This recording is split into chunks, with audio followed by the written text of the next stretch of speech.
প্রশ্নে এবিসি একটি ত্রিভুজ দেওয়া রয়েছে, সমকোণী ত্রিভুজ, যার এবি বাহুর দৈর্ঘ্য 6 সেন্টিমিটার এবং বিসি বাহুর দৈর্ঘ্য 8 সেন্টিমিটার।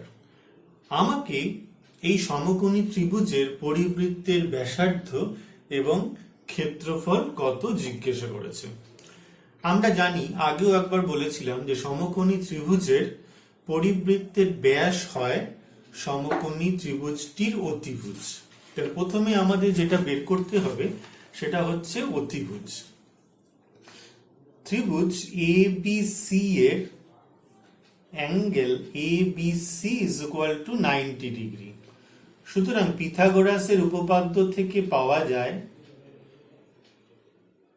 পরিষ্কার করে লিখবে যেভাবে বলা হচ্ছে, পিথাগোরাসের উপপাদ্য থেকে পাওয়া যায়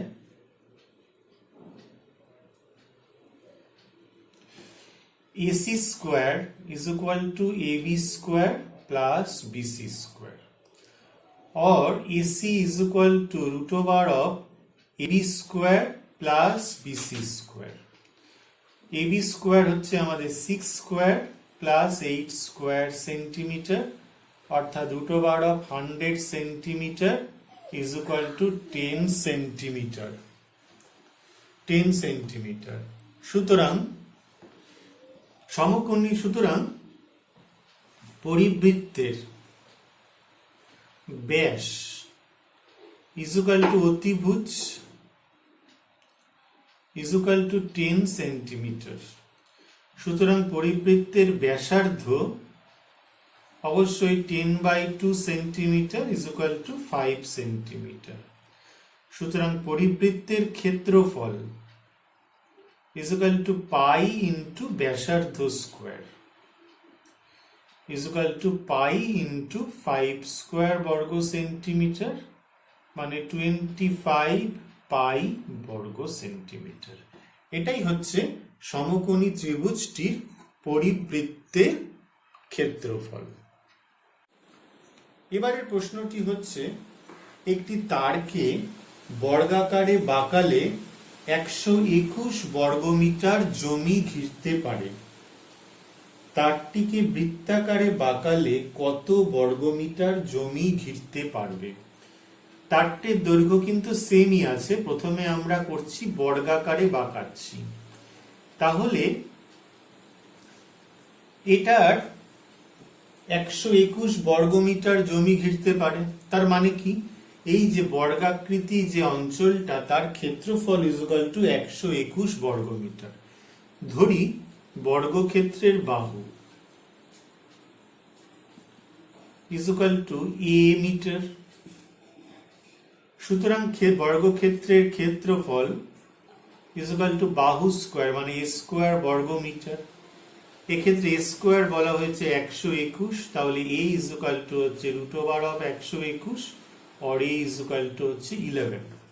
সুতরাং বর্গক্ষেত্রের বাহুর দৈর্ঘ্য 11 মিটার। ঠিক আছে, বর্গক্ষেত্রের বাহুর দৈর্ঘ্য 11 মিটার। সুতরাং বর্গক্ষেত্রের পরিসীমা is equal to 4a metre, 4 দিয়ে গুণ হবে, তাহলে 44 মিটার। এইবার কথা হচ্ছে, এই তারটির দৈর্ঘ্যই কিন্তু আমরা পেয়ে গেলাম 44 মিটার। তারটির দৈর্ঘ্য 44 মিটার। এবার এই তারটিকে আমাকে বাঁকিয়ে একটি বৃত্ত বানাতে হবে। তার মানে এই যে বৃত্তটা তৈরি হলো, এই বৃত্তটার পরিসীমা হয়ে গেল বা পরিধি হয়ে গেল 44 মিটার। আমি এই বৃত্তের ব্যাসার্ধ ধরে নিচ্ছি r মিটার।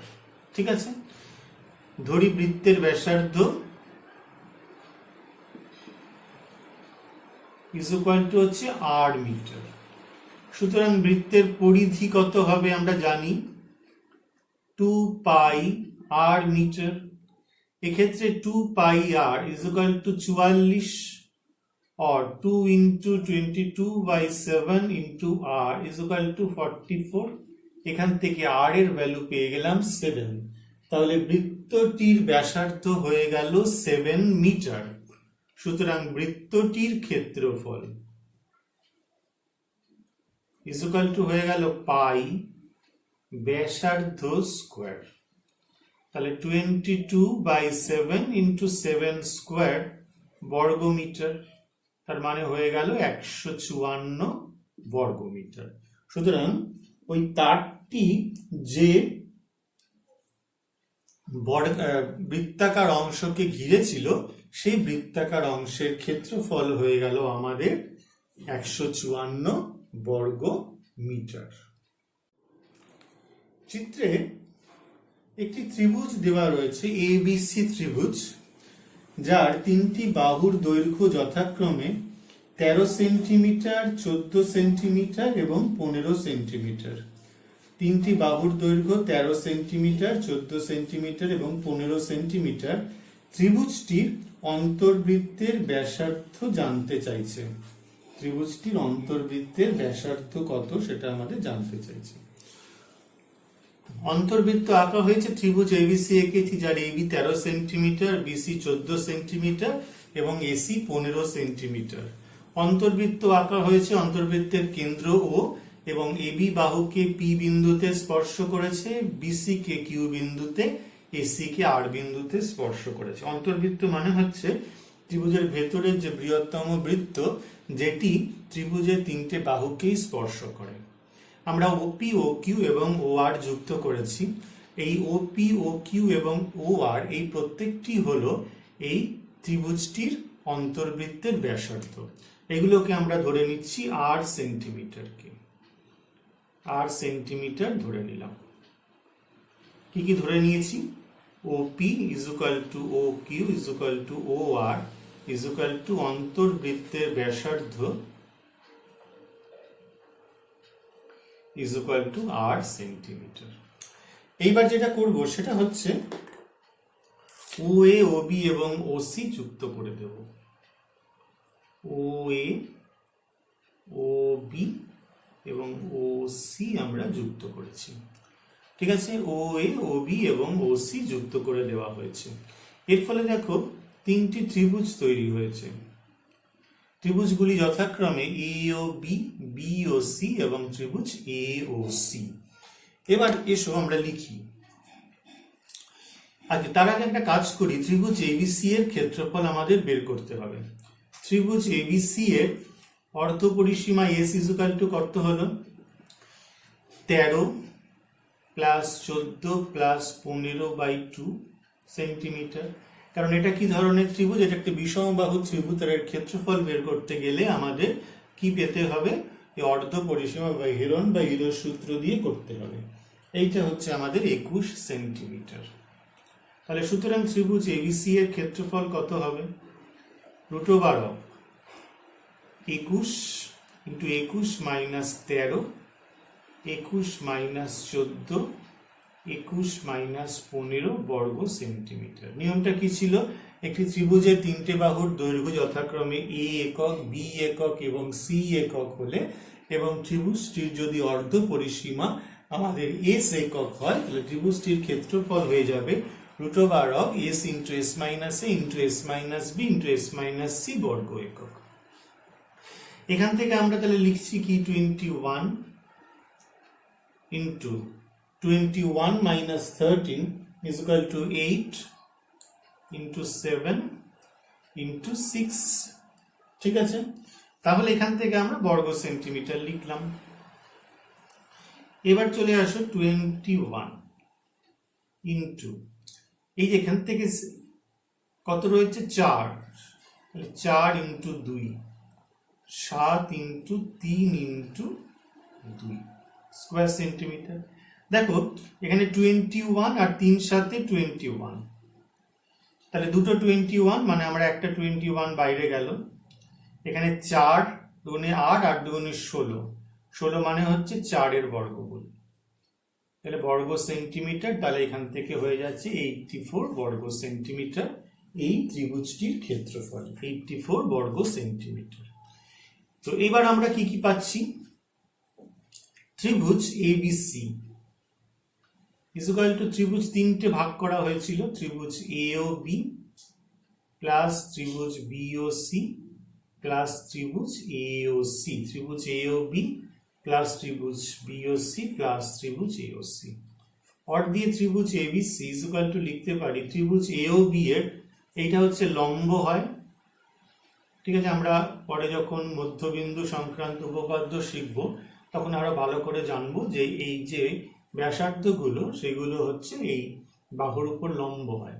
তাহলে এই ত্রিভুজ এও বি এর ভূমি হচ্ছে এবি, উচ্চতা ওপি, তাহলে হাফ ইন্টু ভূমি এবি উচ্চতা ওপি প্লাস হাফ ইন্টু ভূমি বিসি উচ্চতা O Q plus half into এইটার ভূমি হচ্ছে এসি, এর উচ্চতা কোনটা ও আর, ঠিক আছে। ত্রিভুজ এবিসি এর ক্ষেত্রফল পেয়েছিলাম 84 স্কোয়ার সেন্টিমিটার। এখানে আমরা কি পাবো, এবি হচ্ছে 13 ওপি আর plus BC 14 O Q R, আর হাফ ইন্টু এসি হচ্ছে 15 আর ও আর এই পুরোটা হচ্ছে আমাদের স্কোয়ার সেন্টিমিটার।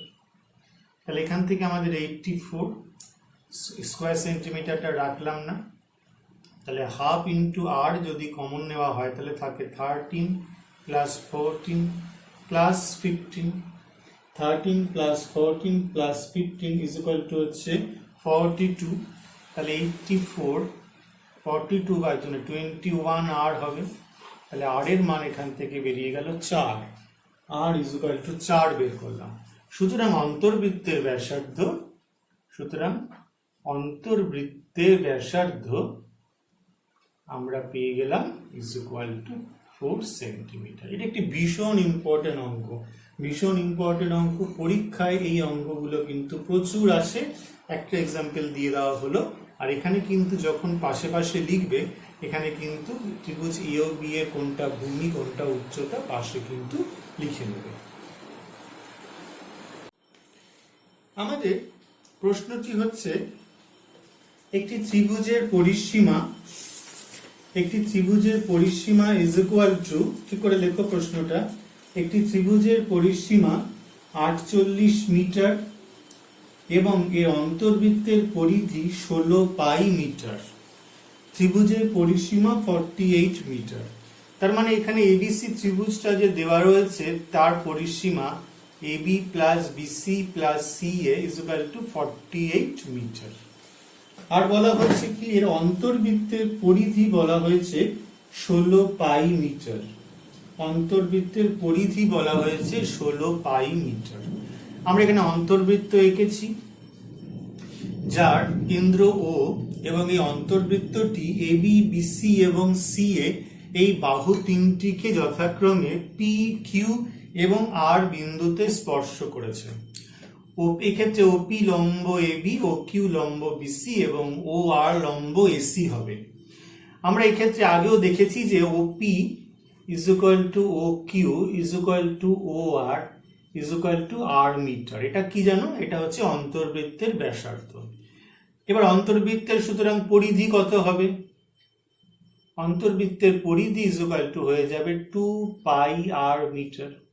আমাদের অন্তর্বৃত্তের পরিধি বলা ছিল 16 পাই মিটার, তাহলে 2 pi R is equal two 16 পাই, তাহলে 2 পাই কেটে গেলে আর ইজ ইকুয়াল টু হয়ে যাবে হচ্ছে 8। তাহলে অন্তর্বৃত্তের ব্যাসার্ধ আমাদের হচ্ছে 8। সুতরাং আমরা লিখব অন্তর্বৃত্তের ব্যাসার্ধ ইজ ইকুয়াল টু 8 মিটার। আমাদের প্রশ্নে জানতে চেয়েছে ত্রিভুজটির ক্ষেত্রফল কত। আমরা তার জন্য করব কি, ও এ ও বি এবং ও সি যুক্ত করব। ও কমা এ যুক্ত করলাম, ও কমা বি যুক্ত করলাম এবং ও কমা সি যুক্ত করলাম। তাহলে এক্ষেত্রে দেখো ত্রিভুজ এ বি সি তিনটে পার্টে বিভক্ত হলো। একটা হচ্ছে ত্রিভুজ এ ও বি, আরেকটা ত্রিভুজ বি ও সি, আরেকটা হচ্ছে ত্রিভুজ এ ও সি। আমরা লিখছি ত্রিভুজ A B C is equal to ত্রিভুজ এ ও বি প্লাস ত্রিভুজ বি ও সি প্লাস ত্রিভুজ এ ও সি। তাহলে ত্রিভুজ এ ও বি এর দেখো একটা মাত্রই লম্ব দেখতে পাচ্ছি ওপি লম্ব, যেটা কিনা এবি বাহুর উপর। তাহলে ত্রিভুজ এ বি এর এবি ভূমি সাপেক্ষে উচ্চতা হচ্ছে ওপি, তাহলে ক্ষেত্রফল হবে হাফ ইন্টু এবি ইন্টু ওপি দেখো বিওসি ত্রিভুজের বিসি ভূমি সাপেক্ষে উচ্চতা হচ্ছে ও কিউ, তাহলে half into BC into O Q. আর ত্রিভুজ এওসি এর এসি ভূমি সাপেক্ষে উচ্চতা ও আর, তাহলে এটা হয়ে যাবে হাফ ইন্টু এসি ইন্টু ও আর। আচ্ছা, আমরা এখান থেকে এ বি রেখে দিলাম, ও পি মানে যেন কি ছিল, ব্যাসার্ধ, আর মিটার লিখলাম, বিসি রেখে দিলাম, ও কিউ হচ্ছে আর মিটার রাখলাম, আর এসি রেখে দিলাম, আর ও আর হচ্ছে আর মিটার রাখলাম। তাহলে এখান থেকে কমন হয়ে গেল কত, হাফ ইন্টু আর মিটার, আর রইল কত, A B plus BC plus C A বা এসি। তাহলে কত বলো তো, half into r meter, r মানে কত বলো, আর মানে হচ্ছে 8, তাহলে 8 মিটার। আর AB plus BC plus C A মানে কত দেওয়া হয়েছিল, 48 মিটার। তাহলে কত হচ্ছে আমাদের এখানে 8 ইন্টু 24 বর্গ মিটার। ঠিক আছে, 8 ইন্টু 24 বর্গ মিটার, এটা হচ্ছে 192 বর্গ মিটার, 192 বর্গ মিটার। তাহলে এক্ষেত্রে আমাদের যে ত্রিভুজটা পেলাম, এই ত্রিভুজটার ক্ষেত্রফল হয়ে যাচ্ছে 192 বর্গ মিটার। প্রশ্নটি হচ্ছে, এক ব্যক্তির একটি বৃত্তাকার মাঠের পুরোটা একবার দৌড়তে যে সময় লাগে, ব্যাস বরাবর এক প্রান্ত থেকে আরেক প্রান্তে যেতে 40 সেকেন্ড কম সময় লাগে। ওই ব্যক্তির গতিবেগ 90 মিটার প্রতি মিনিট হলে মাঠের ক্ষেত্রফল কত? আমাদের এইটা হচ্ছে, যদি একটা মাঠ ধরা হয়, তাহলে সেই ব্যক্তি যদি এখান থেকে শুরু করে, তাহলে এইখান থেকে একবার পুরোটা সে ঘুরে আসবে। ঠিক আছে, তার একটা নির্দিষ্ট সময় লাগবে। আর যদি সে এইখান থেকে স্টার্ট করে অপর পারে চলে যায়, তাহলে তার একটা সময় লাগবে। এই দুটো সময়ের পার্থক্য বলছে 40 সেকেন্ড, এই দুটো সময়ের পার্থক্য হচ্ছে 40 সেকেন্ড। তাহলে আমাদের যে মাঠটা রয়েছে, এই মাঠের ক্ষেত্রফল বের করতে হবে। তাহলে মাঠটির ব্যাসার্ধ আমরা ধরি, মাঠটির ব্যাসার্ধ ইকুয়াল টু হচ্ছে আর মিটার ধরা যাক। ঠিক আছে, তাহলে মাঠটির পরিধি equal to 2 pi r meter, আর মাঠটির ব্যাস ইকুয়াল টু হচ্ছে 2 আর মিটার। তাহলে হচ্ছে পথের দূরত্বের পার্থক্য, পথের দূরত্বের পার্থক্য। পুরোটা ঘুরতে কত লাগছে, 2 পাই আর, আর এইটুকু ঘুরতে লাগছে 2 আর মিটার। তার মানে হচ্ছে আমাদের যদি 2 আর কমন নেওয়া, তাহলে পাই মাইনাস 1 মানে 22/7 মাইনাস 1, তাহলে এখানে হচ্ছে আমাদের 50 মানে 30 আর বাই 7। ঠিক আছে, 30 আর বাই 7, এটাই হচ্ছে আমাদের পথের দূরত্বের পার্থক্য মিটার। আচ্ছা, এইবার চলে আসো, এবার আমরা চলে আসছি যে এই সময়টা কতটা, পথের দূরত্বের পার্থক্য হচ্ছে এইটা। এইবার আমাদের সময় লাগছে, সেই ব্যক্তির গতিবেগ বলছে 90 মিটার প্রতি মিনিট। সুতরাং ওই ব্যক্তি 60 সেকেন্ডে যায়, কত যায় বলো, 90 মিটার। তাহলে ওই ব্যক্তি 1 সেকেন্ডে যায় হচ্ছে 90/60 মিটার। তাহলে কত সময় লেগেছে, পার্থক্য 40 সেকেন্ডে যায়, 90 ইন্টু 40/60, তাহলে এখানে 2 3, তাহলে 30 মানে হচ্ছে 60 মিটার। ঠিক আছে, দূরত্বের পার্থক্য হচ্ছে আমাদের 60 মিটার। অসুবিধা নেই, সবাই বুঝতে পেরেছো? তাহলে এইটাই হচ্ছে আমাদের 60 মিটার পথের দূরত্বের পার্থক্য। প্রশ্নানুসারে 30r/7 এটা হচ্ছে 60, আর r এর মান আমরা এখান থেকে পেয়ে গেলাম 14। তাহলে আবার বলছি বিষয়টা কি, পথের দূরত্ব মানে আমাদের এখান থেকে এই যে বৃত্তটা, এটা যদি পরিধি বরাবর এখান থেকে এক পাক ঘোরে তাহলে 2πr যায়, আর যদি এখান থেকে এইটুকু যায় তাহলে 2r দূরত্ব যায়। তাহলে দূরত্বের পার্থক্য হচ্ছে 2πr - 2r মানে 30r/7 মিটার। এই যে পথের পার্থক্য, এটার সময়ের পার্থক্যই হচ্ছে আমাদের 40 সেকেন্ড। তাহলে 40 সেকেন্ডে সে কতটা যায় সেটা আমরা বের করে নিলাম যে 60 মিটার। তাহলে এইটাই হচ্ছে 60, তাহলে r = 14। সুতরাং বৃত্তের ব্যাসার্ধ = হচ্ছে 14 মিটার। সুতরাং বৃত্তের ক্ষেত্রফল = পাই × 14 স্কোয়ার বর্গমিটার। তাহলে 22/7 × 14 স্কোয়ার বর্গমিটার, এটা হয়ে যাবে 616 বর্গমিটার। ঠিক আছে, এটা হয়ে গেল আমাদের 616 বর্গমিটার। প্রশ্নটি লেখো, প্রশ্নটি দেখে নাও যে একটি সমবাহু ত্রিভুজের পরিবৃত্ত এবং অন্তর্বৃত্তের ক্ষেত্রফলের পার্থক্য 154 বর্গ সেন্টিমিটার। ঠিক আছে, একটি সমবাহু ত্রিভুজ আমরা এখানে ছবিতে এঁকেছি, এবিসি একটি সমবাহু ত্রিভুজ, নাম দিয়ে দিচ্ছি এবিসি। এর পরিবৃত্ত অর্থাৎ তিনটে শীর্ষবিন্দুগামী যে বৃত্ত, আর অন্তর্বৃত্ত মানে ত্রিভুজের ঠিক ভেতরে অবস্থিত সর্ববৃহৎ বৃত্ত যা ত্রিভুজের তিনটে বাহুকে স্পর্শ করে, এদের ক্ষেত্রফলের পার্থক্য দেওয়া হয়েছে 154 বর্গ সেন্টিমিটার। ত্রিভুজটির প্রতিটি বাহুর দৈর্ঘ্য আমাদের জানতে চাইছে। আগে ধরি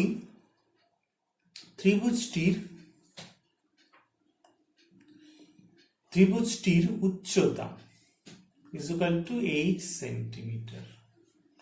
ঠিক আছে, তাহলে পরিবৃত্তের ব্যাসার্ধ কত হবে? 2/3 × উচ্চতা আমরা জানি, 2h/3 সেন্টিমিটার। আর অন্তর্বৃত্তের ব্যাসার্ধ কি হয়? 1/3 × উচ্চতা হয়, তাহলে h/3 সেন্টিমিটার। এবার পরিবৃত্তের ক্ষেত্রফল আর অন্তর্বৃত্তের ক্ষেত্রফলের পার্থক্য আমরা কত হচ্ছে? পরিবৃত্তের ক্ষেত্রফল পাই × ব্যাসার্ধ স্কোয়ার, 2h/3 হোল স্কোয়ার। অন্তর্বৃত্তের কথা আমি একবারে লিখছি, তোমরা কিন্তু স্টেপ ভেঙে ভেঙে লিখবে।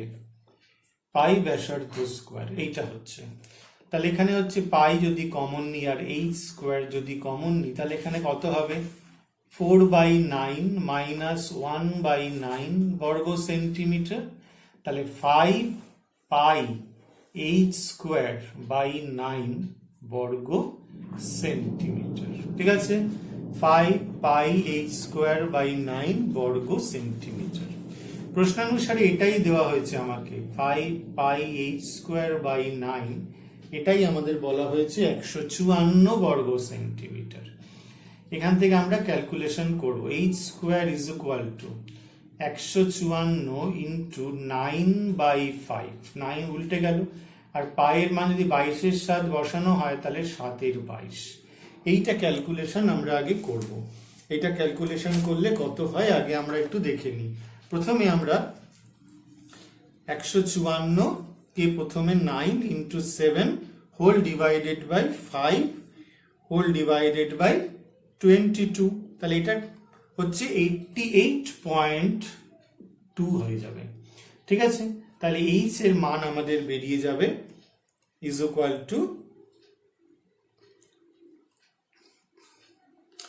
√88.2। 154 154 × 9 × 7 ডিভাইডেড বাই 5 ডিভাইডেড বাই 22 করলে আমরা পেয়ে যাচ্ছি 88.2।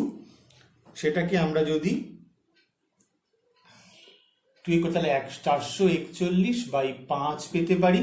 এটাকে আমরা যদি ক্যালকুলেশন করি তাহলে 21/√5 পাবো। ঠিক আছে, 21/√5।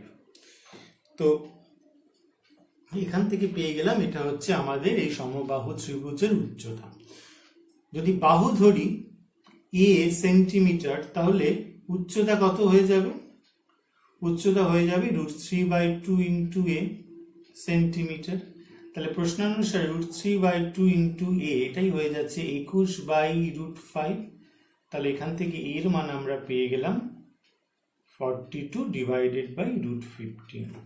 এটাকে তোমরা যদি 15 দিয়ে ওপর নিচে গুণ করো √15 দিয়ে, তাহলে এটা 42√15/15 হবে। সুতরাং আমাদের বাহুর দৈর্ঘ্য আমরা পেয়ে গেলাম, সমবাহু ত্রিভুজের বাহু = 42√15/15 সেন্টিমিটার। ঠিক আছে, এবার বুঝতে পেরেছো?